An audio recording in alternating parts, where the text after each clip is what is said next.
Hi there. I'm a nerd. Nice to meet you. Nice to meet you.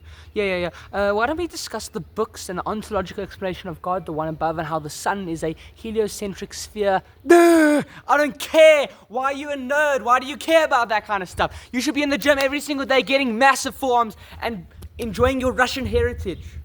Who the hell are you that you think that it's okay to be a nerd? It's not. If you don't train every single day without breaks, without ever taking a rest day, you are, my friend, a nerd. I know billionaires, ultra wealthy people. But you know what makes them a nerd? They don't even drive a Lambo. They don't even drive a Ferrari. I don't have one, but I can't even drive, so I don't have any excuse. You are a nerd. And I want to tell you a little secret. I'm a nerd. And I don't want to be a nerd.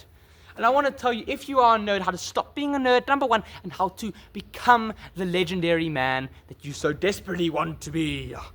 Firstly, we need to dissect, like taking open a frog, so we can understand all these little veins, its legs, its arms, the anatomy of it, for biological purposes, so that we can help our fellow humans and ensure that frogs live a better life.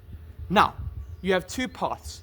This way, which leads you back to being a nerd, and this way, where you can take my advice and become better, stronger, faster, more powerful, and eventually win the Olympics. I don't know who you are, but I bet you that if you go this path, you will win the Olympics. If you go this path, you will be a nerd, my friend. Sorry to tell you. So let's dissect it. 3, 2, 1, now. You're a nerd because you aren't strong. I want you to look at this forearm. I want you to just look at this creation. There's a famous sculpture. I believe that it's David and Goliath. And you can see it's a sculpture of David out of pure marble. You can see all of the sinews, all of the veins, the biceps, his strength. Do you think he's a nerd? No. Why? Because he has that strength. You don't need to say anything. It's not about your riz. It's not about riz. It ain't about that. If you have strength, I want you to take a look at these delectable biceps. These are very important because they convey a non-verbal message.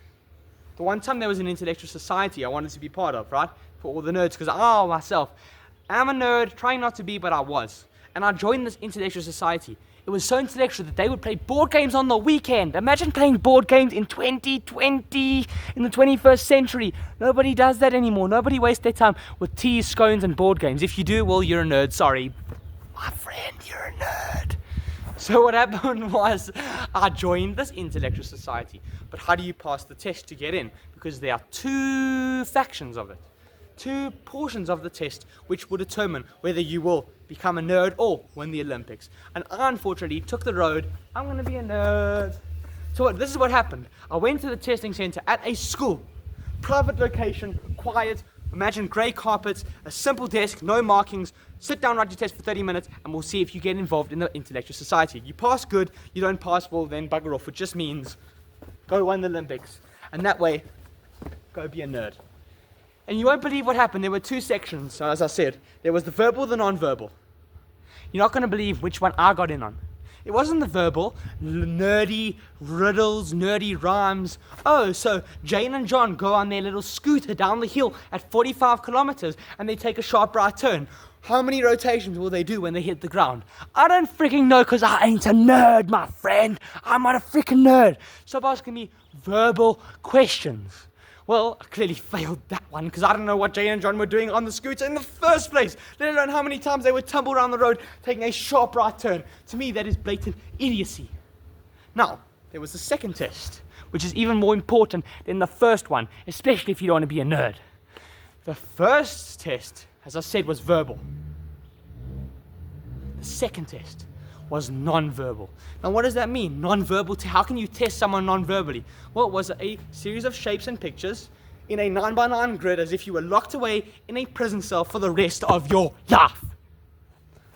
And I looked at the black circle, white square, yellow triangle, pattern recognition like ChatGPT, typed out a whole essay.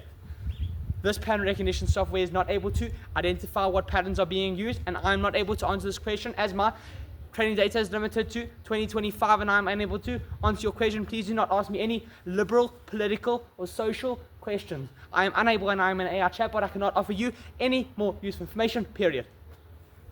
And I got in to the intellectual society. But once I became part of the nerds, I saw them for their true colors. They weren't very smart. They were wasting their time. Because remember, the smartest people do the smartest things. So now, I'm going to bring you back to the road, outside of being a nerd. This way, kick you away, and you are a nerd. This way, I hold your hand, and we go win the Olympics. Which one do you choose? Do you want to be a nerd for the rest of your life? Now you understand why you are a nerd, because you were interested in the verbal problems and you didn't even understand that you can answer a non-verbal section in a verbal way like ChatGPT. Skirting on the lines, you can become part of the nerd group. And now I became part of the nerd group. Booyah, booyah, booyah. But now I've come right through that path and I want to tell you within the last 2 minutes of our video how you can stop being a nerd. Because clearly you're a nerd if all that scientific fact influences your behavior and intrigues you. Now, let's get right back to it. How to stop being a nerd. Step number 1. You have to get strong. I was a nerd. I told you I got part of the intellectual society. Look at these biceps. And it's not me flexing on you in a physical way. It's me showing you that you can be something better. You gotta get strong. Let's go back.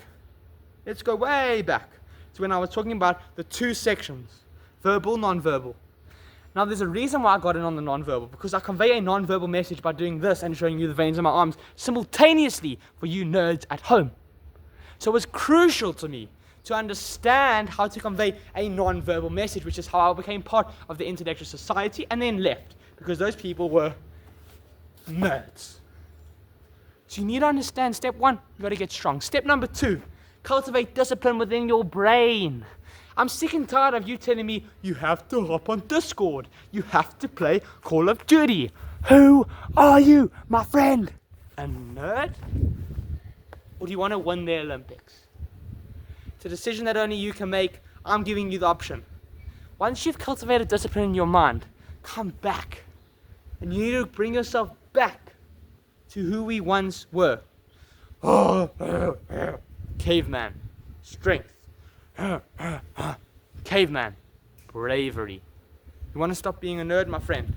Stop thinking that you're doing good things when all you do is twiddle your thumbs on TikTok or watch stupid documentaries thinking you're smart, and the worst of them all is reading books.